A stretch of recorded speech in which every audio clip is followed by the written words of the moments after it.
Jeffrey here with Tracking Wonder, bringing you the latest in the art and science of captivating creativity. I've had the honor to work with lots of creatives, authors, scholars, business artists in a variety of fields. And I always try to assume a collaborator's mindset with them and encourage them also to assume a collaborator's mindset.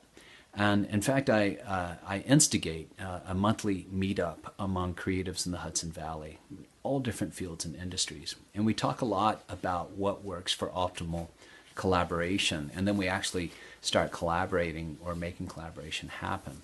So I've recently revisited a couple of books that I'm going to allude to today. One is Twyla Tharp's The Collaborative Habit. So Twyla is a renowned choreographer. She's worked with Bob Dylan, Billy Joel, Mikhail Baryshnikov, some others. And also Vera John Steiner's book, Creative Collaboration, you might be interested in.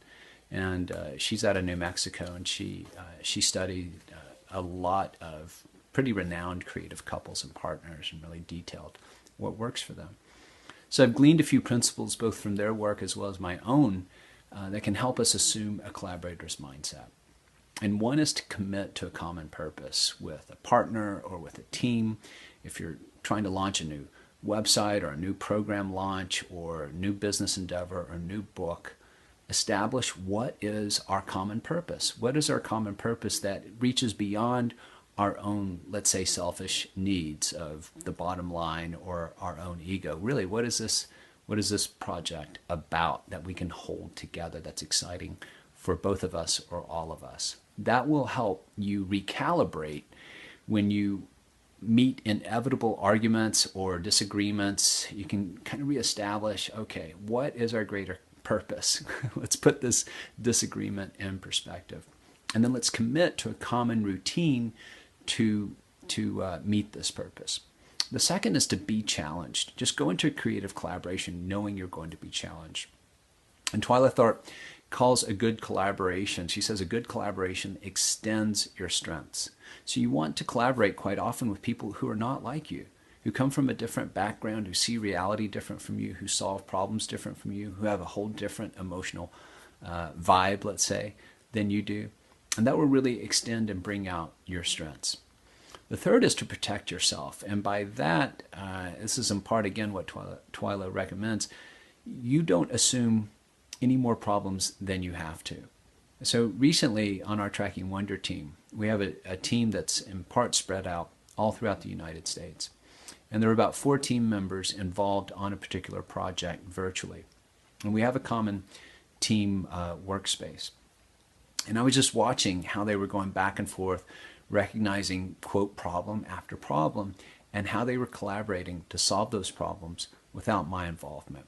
So I have plenty of problems to solve in any given day, and I don't need to solve all of my team members' particular problems. So that was really powerful collaboration, and I just oversaw it and gave them some parameters and guidelines.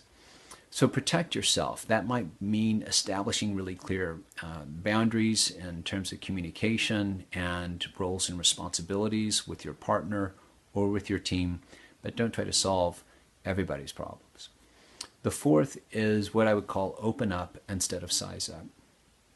So this has to do with communication. And when I presented some of these ideas to the group at HV Create, which is a marvelous group in the Hudson Valley, they kept talking about the need for open communication and collaboration. So I have this principle in Tracking Wonder called open up instead of size up.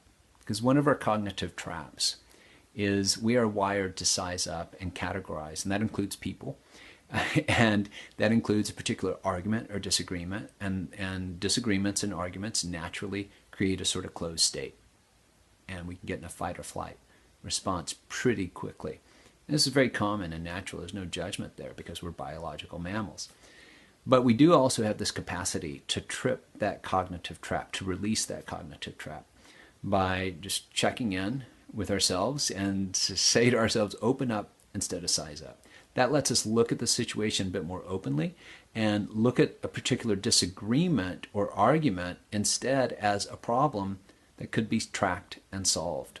And when you open up, you literally, some of the science shows that our inner vision and our external vision actually broadens. And so we have a broader base for problem solving when we open up in that way.